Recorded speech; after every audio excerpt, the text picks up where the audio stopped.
So, Mark, we know that it's a beloved pastime in Las Vegas to swim in the fountains of Bellagio, Caesar's Palace, but I've never seen someone swim or gallivant, I guess, around the fountains inside Caesar's Palace's lobby. And this guy had good form. It looks like he evaded the security and he got out the front door. I wonder if they caught him.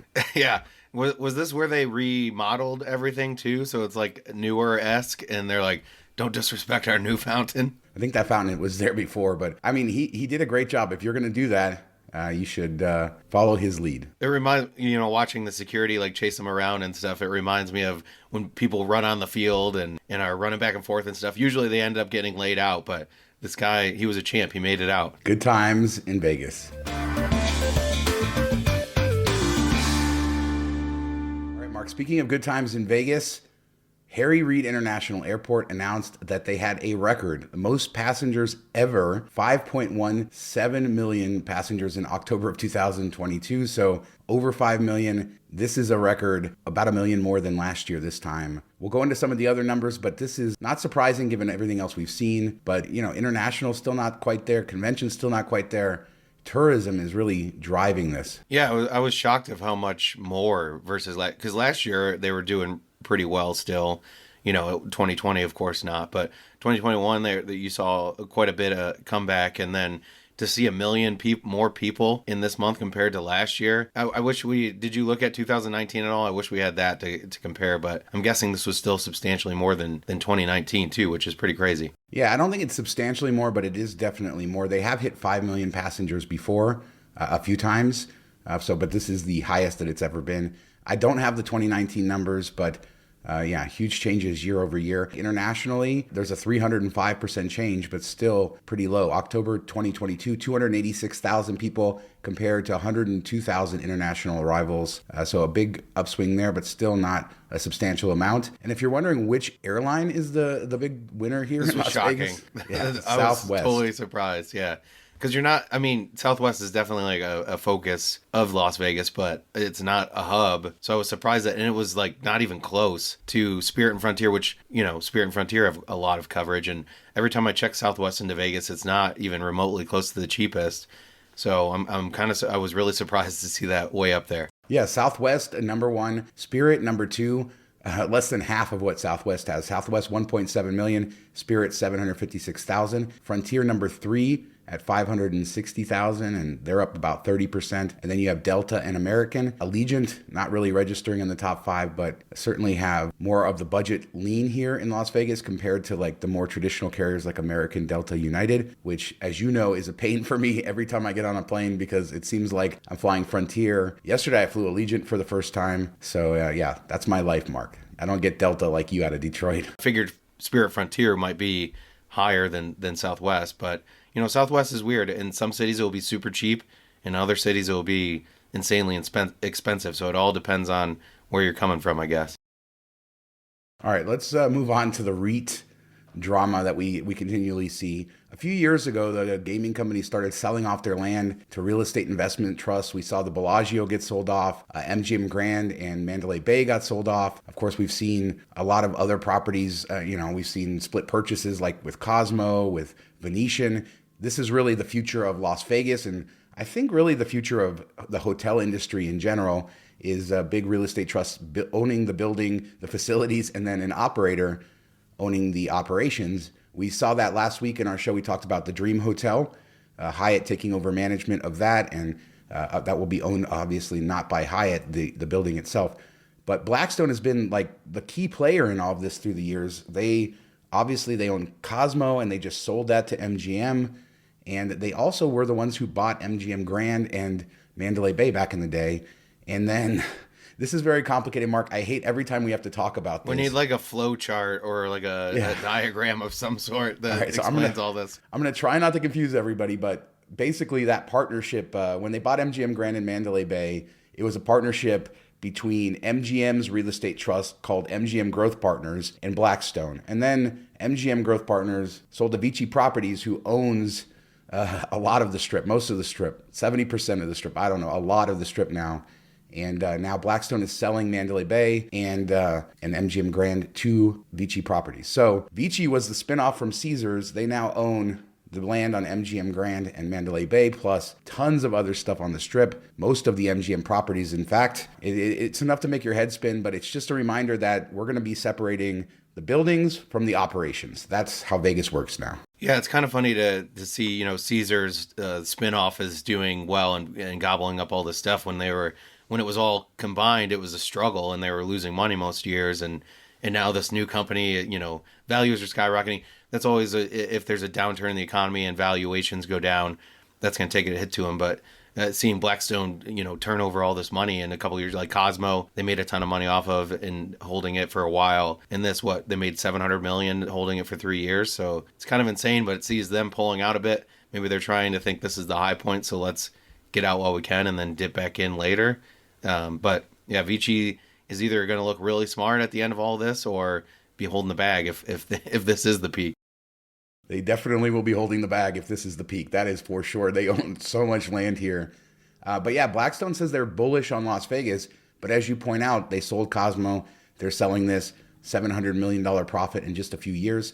MGM Grand and Mandalay Bay are valued at $5.5 billion combined in this deal. So that just sort of tells you where the values are in Las Vegas right now. So certainly a very profitable company, and they've made a lot of money over the last few years. $700 million on this one little deal that they did. We'll keep covering it as as the land changes hands. It keeps happening all of the time. And I would expect it. Wynn just sold Encore Boston Harbor, the land under that. Could we start seeing things like Wynn selling their land and other operators? We might see that too. So we'll stay tuned. Let's talk about something a little bit funner. And that Brewdog bar opened up this week. And that's in the Showcase Mall. It's on the top floors, kind of above the Target, near where the Olive Garden is, all that stuff, kind of just north of MGM Grand. And let's start with this. I mean, that bar looks fantastic. I mean, I looking at the pictures and the video, it looks like a really fun place to hang out. It seems like it's really huge, and that's what people said. Like, there's a ton of space up there. So hopefully it's not hard to get in, not overcrowded. Yeah, it looks great. So I definitely would check it out. I love rooftop bars. Yeah, I mean, rooftop bars are taking over everywhere, right? We were just in Austin with some amazing rooftop bars, like so many choices, including an awesome tiki bar that we went to. So that was Zanzibar, I think, in Austin, if you ever want to go there. But yeah, really cool. But back to Brewdog. The big part of their grand celebration was giving somebody $1 million bar tab, and you'd have 20 years to use it at any of their locations around the world. I think they're UK based, so I think that's most of their locations are over there. But yeah, you could do that. And so all you had to do was show up at 6 p.m. on the night that they opened, and everybody who was there got a raffle, and some guy won the $1 million bar tab, proceeded to get completely drunk, get kicked out, get maybe possibly banned. So I ask you, Mark, is this a conspiracy? Give away $1 million bar tab and then take it away? Or is this just a great Vegas story? That's what's crazy is, like, people said, on Twitter, the rumor was that he was already pretty inebriated before he won. So, and I had assumed like he had already won and then was coming to the bar, even though he gets a free bar tab. Like, why would you drink somewhere else first? But that makes more sense. Like, if you're just like, I'm going to go stand in line, let's pregame and stuff, not expecting to win, and then going just nuts when you get there, like, but to get thrown out, man, like, your buddies, you're going to be buying drinks for them all the time. You think they'd be like, all right, buddy, let's go. Like, let's leave. Get out of here before you get in trouble. His liver thanks him for his bad behavior, maybe. I don't know. But we'll see. I'm guessing that they'll work something out where he can come back if he behaves well and get warned and all that. How cool would it be to go into a massive Vegas bar and just be like, rounds on the house, get like a $50,000 bill and just wipe it off? I don't know how you spend that much money in 20 years. I don't know. Oh, I think you could. Like, it's your point. Yeah, like, you can buy the whole bar stuff. And yeah, you got to just be like giving it away. You could never use it yourself, even though they have other locations. They're not. It's not like a Buffalo Wild Wings where they're in every town, so it's kind of hard to redeem. But man, what a crazy giveaway! It's kind of cool. Yeah, it is a cool giveaway. The space looks cool. Glad to have them on the Strip. Hope they do well.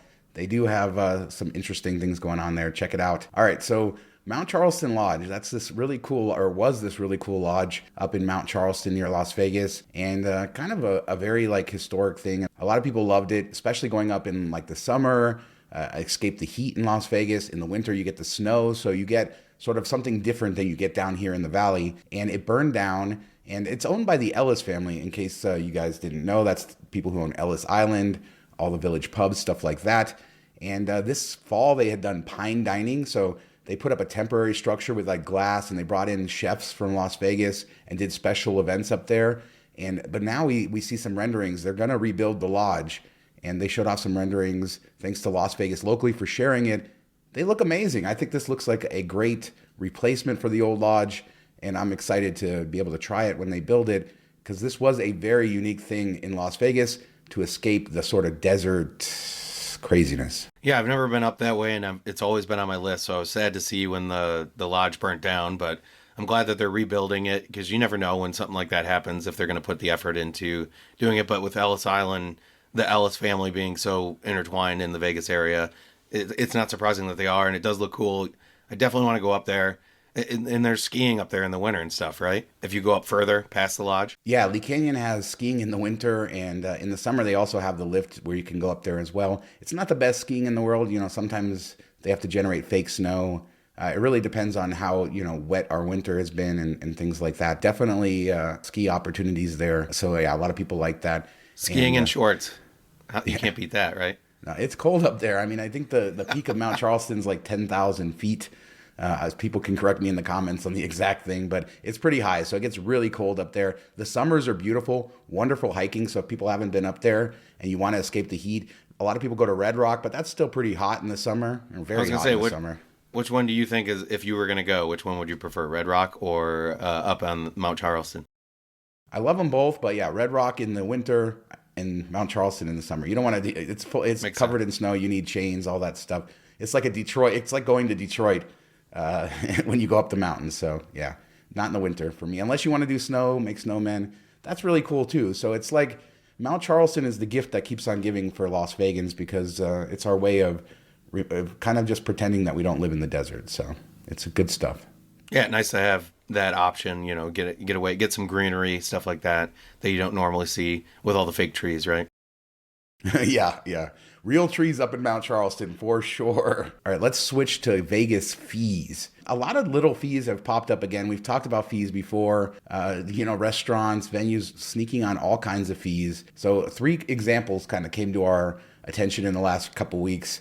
Let's start with Resorts World and a 2% food court venue fee in addition to a service charge at the food hall there. Is that right? Is that just the world we're living in now? Yeah, I find the 18% basically gratuity is the way I look at it to be the worst offense of the two. Just because like you're doing everything there, you're ordering it on the touch screen. You're not really going up and ordering, and then you pick up. It gives you a text. You go pick it up. So there's not like service going on that there should be a 18% service charge for fast food essentially. That you're picking up and you're doing the ordering too. There's not even someone taking your ordering most of the time, or you do it on the app and stuff like that. So I find that crazy. The service charge or the destination fee or whatever they're calling it for $2, that's kind of crazy too, because, you're already in the casino paying fees and charges everywhere. But yeah, slapping on 18% for picking up your own food and eating it in a mall food court essentially just blows my mind. A food court fee is one thing. How about a nightclub amenity fee? Excess nightclub at Wynn charging an amenity fee. They're not getting enough off that $500 bottle that costs $20. So, man, who thinks of this stuff? Is it, it's very short-sighted, especially as you point out, their margins are so big, and you can build some of this stuff into your margins if you need to, to get your profits up or whatever. Especially at a place like that where people aren't really thinking about how much they're spending, right? I saw a picture on Twitter, a recent entry, I think on a weekend, there was like $200 for men just to get in the door. And on that night, they were even charging $35 for women. A lot of times women are free. So if you're paying $200 to get in the door, I guess you're not really thinking about the price of the alcohol, but I guess, they figure let's just slip $1 fee in there for you. What if you paid $200 and ended up looking like... like the pool at Circa, and you're just like, it's all dudes, and everybody paid $200. That's what the people were saying, that the men should avoid it and boycott the $200 fee. But we know men are not going to do that, especially if there's ladies inside. So that's insanity. But like you said, why not just bake it into the prices of your stuff? Like if you charged $510 for a bottle, instead of $500. Nobody's going to complain about this. And with, especially the food court, with everything being digital, it's not like back in the day where you had to reprint paper menus or the plastic menus, you can just, enter it in your code and it'll update on all the screens and on the web. You're not reprinting. So there's no cost built in to adjust prices. And that'll upset people a lot less. They'll be like, wow, that was expensive, but okay, versus this little fee that you see that just drives people nuts. Charge 10 cents more for everything and nobody will say anything. Yeah, like Martha Stewart did with her $90 chicken. It could have been an $85 chicken with a $5 fee, but they made it $90 and people are paying for it. So there you go. Now, do they smash the chicken on the table, though? That will be a fee. All right, so last thing, ATM fees. Now, this is something that's been around, but I did want to give a tip to people. This was another thing we saw on Twitter. You're getting charged, 8, 9, sometimes more than that, dollars per ATM transaction in the casinos. And your bank is often going to charge you as well for using that. And then on top of that, if you check your balance, obviously the ATM is going to charge. So this person got hit with $250 fee from their bank, $250 for checking his balance, another $9 for taking the ATM out. Big thing if you go to Vegas a lot, find a checking account that reimburses your ATM fees. Bank of America does it if you have a certain amount of money with them. But the Schwab card is the card I use. It works anywhere in the world. You get free ATM withdrawals. They don't charge you for using a third-party ATM. So that whole thing, you would still pay the $250 fee if you checked your balance, but you can avoid a lot of those things. And they do even reimburse you for those crazy high ATM fees. I'm sure you could abuse it to a point where they say no, but I've never done that. And I've been using it for years, tons of withdrawals. And there has been occasion where I've had like a $12 fee at some crazy casino and it worked. So do that. Yeah. And like Capital One they won't refund the fee from the ATM machine, but they won't charge you an out of network fee. So that's like splitting hairs, or you get like a little bit of a discount. So there's options out there for sure. And definitely if you need to check your account balance, pull out your phone, check your app, do it that way so you don't get hit with that fee, which I still find, like, once you put the card in once, you should just get charged one fee to do everything, but that's not the way it works, unfortunately. Yeah, and I think that's going to do it for this week's show. I want to know what everybody thinks about all these fees. What fee will they come up with next, and what will they call it? Because now we're getting amenity fees, destination fees, I can't believe they haven't charged for ice cubes yet. That seems like the next logical one. Yeah, ice generation fees. If they weren't required to like provide water, I think we would see just the water fee for just even still water. So I don't know. What will Vegas come up with next? What do you think about all the passengers coming, those record numbers, the sale of the casinos and all of that real estate trust stuff? Let us know in the comments. Love to discuss it with you there. If you like the channel, make sure to tell a friend. Let people know that we are the best source for Vegas content, news, and all of the fun stuff happening in Las Vegas. And subscribe. Hit that notification bell. We do 2 videos a week. We'll see you guys back here on Friday. Thanks for watching. See you on Friday. Hopefully I don't still have Vegas voice by then. Austin voice. Yeah, Austin voice. Same thing.